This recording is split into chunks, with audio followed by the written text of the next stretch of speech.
As it had been in the years before the Great War, Big Mountain, the Big Empty, became home to one of the brightest minds of the 23rd century. The courier watched over the Big Empty for years to come, caring for it and keeping its discoveries safe until they were needed to help others. Which had always been Big Mountain's purpose. Past the laboratories and science, it had always been intended as a place to build the future of all mankind. Although, truth be told, the courier had barely explored the crater in an attempt to rush through and be done with the whole thing. Perhaps that was for the best, however. Curiosity, while sometimes rewarded for its efforts, often proves to be equally dangerous. Dr. Mobius continued his research undisturbed in the Forbidden Zone.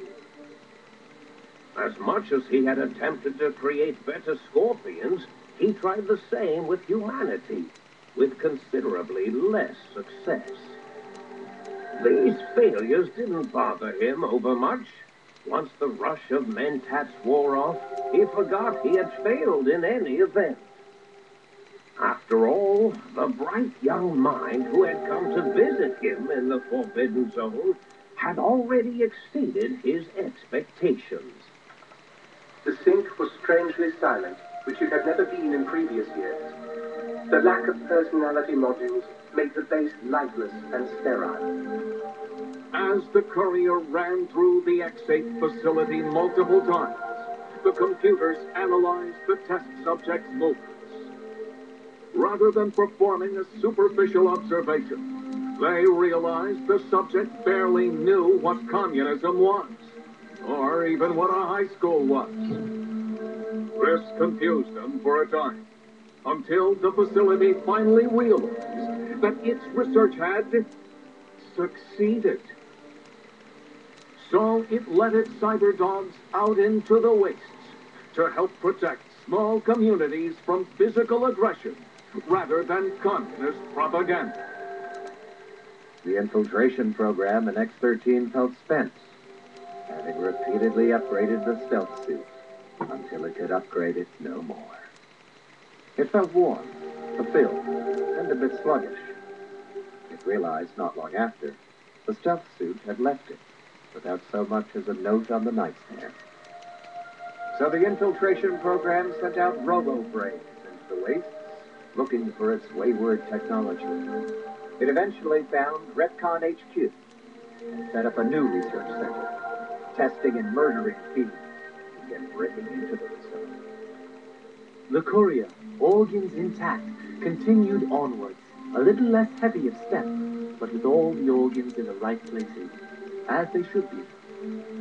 After all, brains can develop a life of their own when left to their own thoughts, and the courier's brain was more clever than most. Dr. Klein and the think tank remained alive, unaware of the world outside. They looped through their daily routine, none the wiser about the world beyond, although perhaps wiser was the wrong word. The world outside belonged to the courier, and if anyone would shape it, well, the courier had already called dibs. There is an expression in the wasteland, old world blues. It refers to those so obsessed with the past they can't see the present, much less the future, for what it is.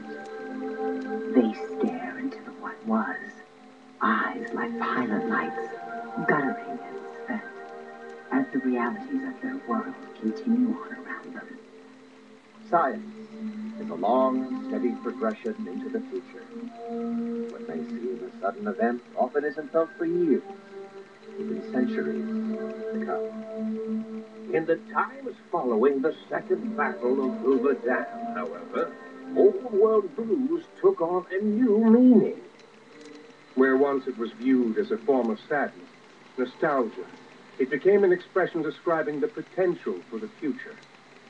It can be easy to see science as evil, technology unchecked as the source of all ills, all misfortunes. With the courier at the helm, science became a beacon for the future.